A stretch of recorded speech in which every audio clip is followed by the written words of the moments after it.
What is really normal for a believer?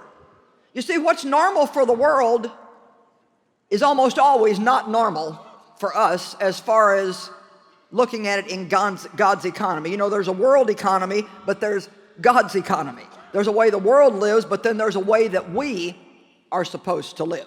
You know, the world worries, but we get to pray.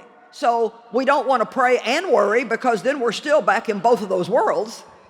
So we have to learn, when is it normal? It's not normal to worry for a Christian. When I say today it's not normal to worry, most of you would think, well, yeah, it's really normal to worry. Well, it shouldn't be for you. For you, that should just be like, well, that don't feel right. That don't feel good. That doesn't fit at all. Have any of you ever put on something to wear and found that you had a few more pounds on you today than you had the last time you wore it, and it was just really, really, really tight, and you tried to wear it anyway, and it just made you miserable all day? Anybody ever had that experience? Okay. Well, that's kind of the way it is when we try to wear things or let our mind be in conditions that don't fit us as Christians anymore. You see, there are things when you become a believer that just doesn't look right on you anymore. It just doesn't fit with you anymore. Maybe an unbeliever could have that attitude and wear that attitude and talk like that, but it's not for you anymore. It's not right for you.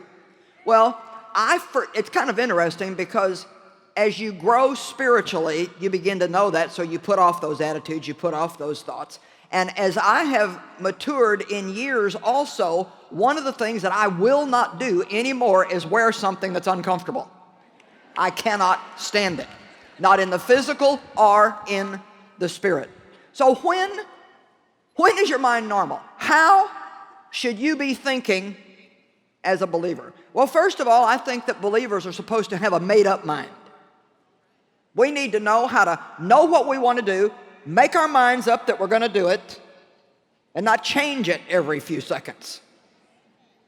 Colossians 3:2, set your mind and keep it set on things that are above, not on things upon the earth, for you are dead and your real life is hidden with God in Christ. Set your minds and keep them set. Set your minds and keep them set. Set your minds and keep them set. Not set your mind and change it, set your mind and change it, set your mind and change it. You can make your mind up that you're going to clean your house up today, and don't let anything change it.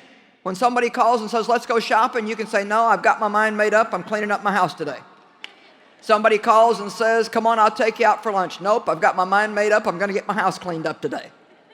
The only way that we can ever accomplish what we really want to accomplish in life, the only way that we can be true to our true selves and follow our true heart desires, is if we set our mind in the direction that we want to end up in. Where do you want to end up in life?